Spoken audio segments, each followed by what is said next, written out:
All right, you feather merchants. This story I'm going to tell you is a true story, and you might find interesting. But anyway, I was living in Las Vegas when this happened, and of course, I'm working on a Nevada test site, and particularly, I was working in Area 51, and I kept thinking eventually this job is going to end. And when it does, it would mean that I would have to go back on the outside and work as an iron worker. And I just really didn't want to do that. I wanted to change professions. And I saw where Las Vegas Metro Police, they were hiring. And they started testing for applicants, and they were doing this on a regular basis. I think about every 6 months they would test for police and corrections. And I thought, it's really a good department to work for, and very professional. And I still think that today. Anyway, I went through the testing process. So everything's going okay. And, I got to the part, the psychological exam, right?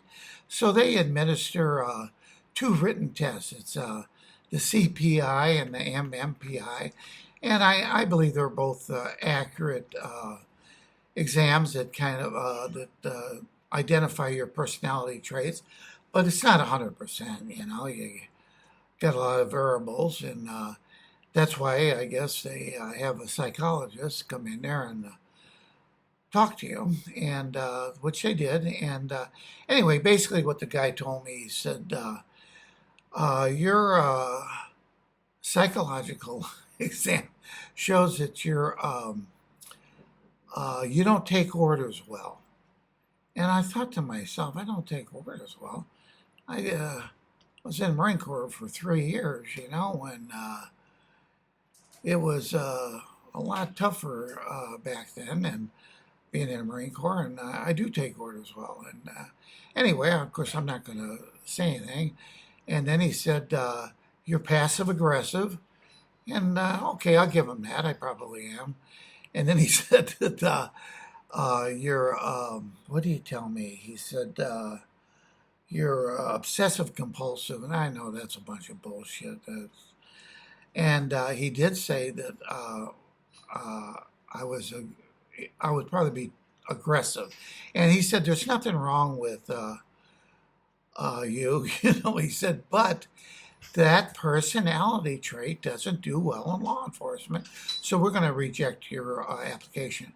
So I thought, okay. So I went home and I started thinking about it, and I never thought too much psychologists to start with. They're a bunch of idiots, and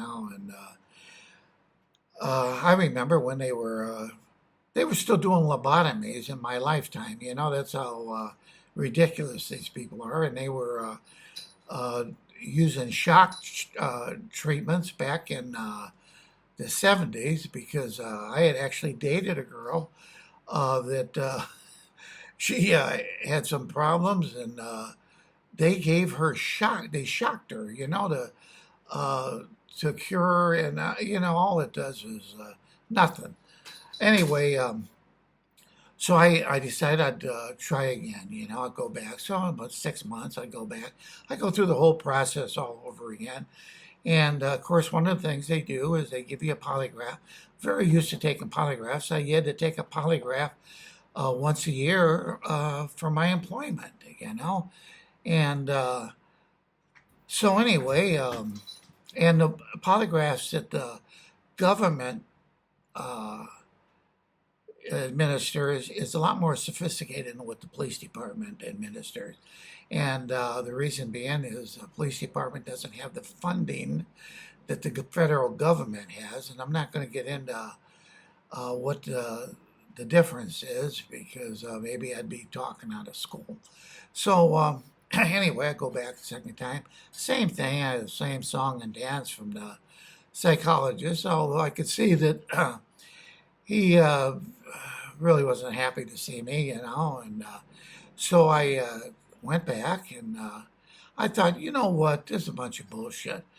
And I started thinking, I've got two things against me. They won't say this, but I'm Caucasian to start with, and I'm older.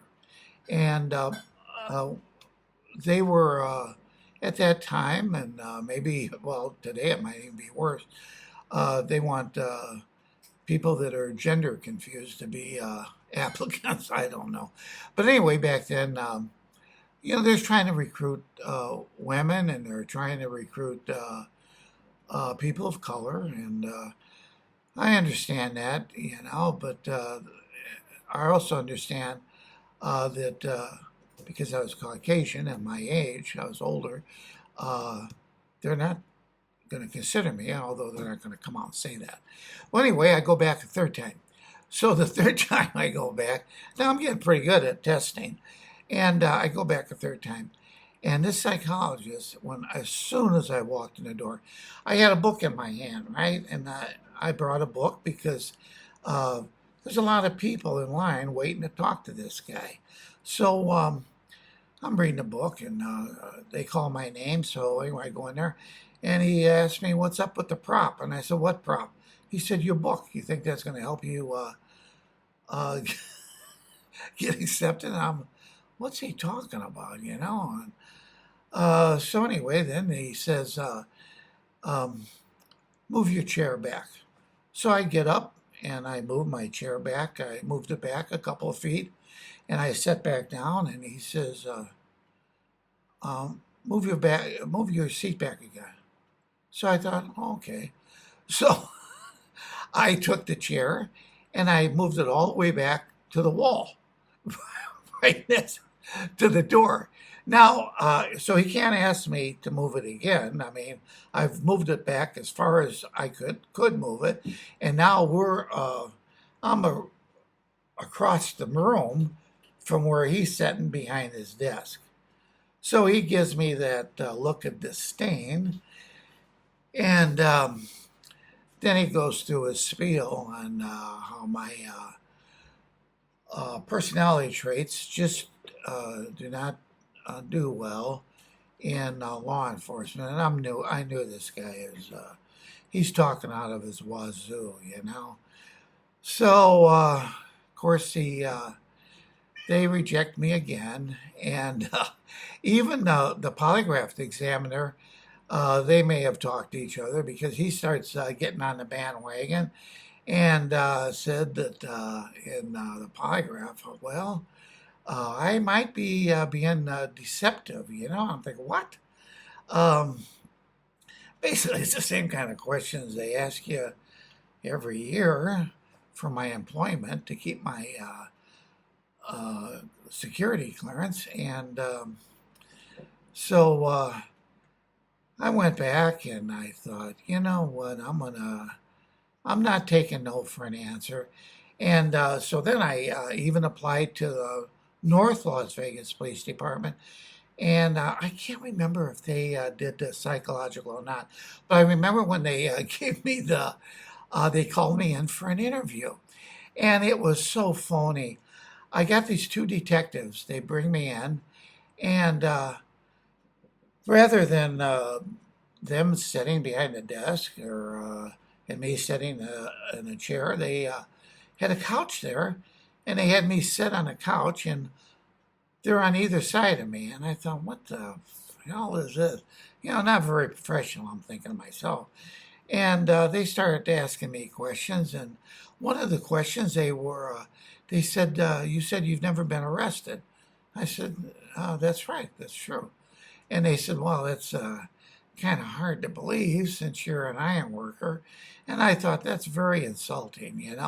Most of the iron workers I know are good family uh, people, and they're definitely hard workers because you're not going to stay employed for very long if you're not. Anyway, then they told me they questioned my ability to handle myself if I had to fight someone. And I'm thinking to myself, I would love to test my fighting abilities against you two idiots. because I'm pretty certain that I could fight both of you at the same time and kick the shit out of you, right? But of course, I'm not saying that. Anyway, I have to sit there and take this nonsense. So basically, they turned me down, and just out of curiosity, the person they hired, because I looked into this to see who they were going to hire, they hired a female. Now, if they were concerned about a guy like me that was in excellent shape, um, not being able to handle myself, and then they hire a female. Um, anyway, it just showed how just a bunch of bullshit.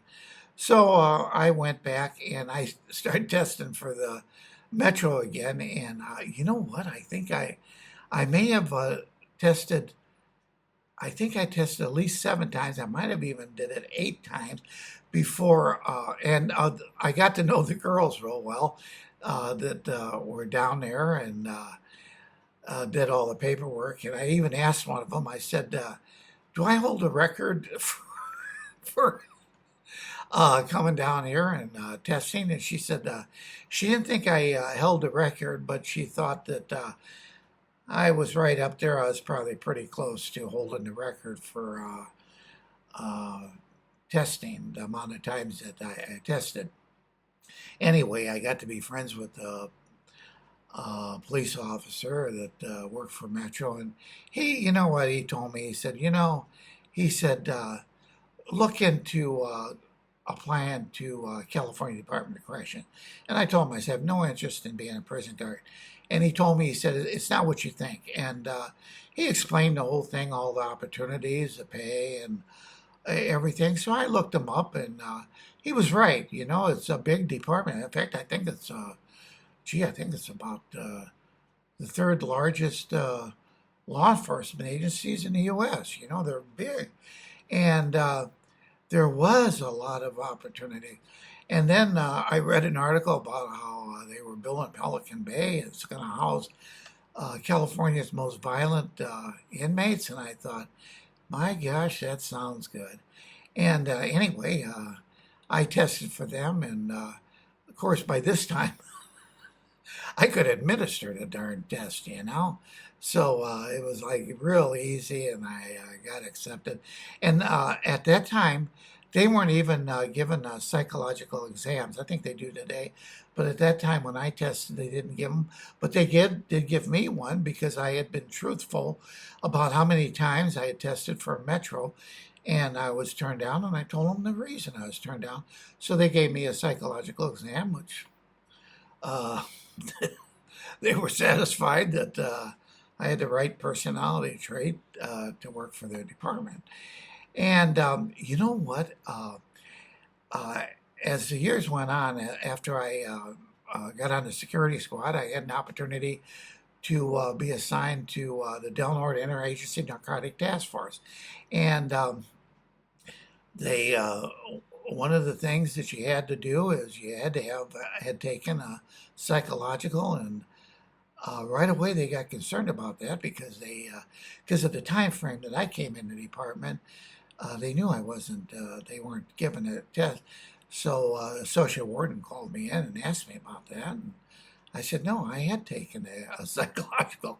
He said great. He said I don't know. I don't want to know why, but it's good. You're good to go.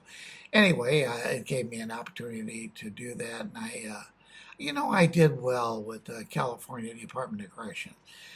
Anyway,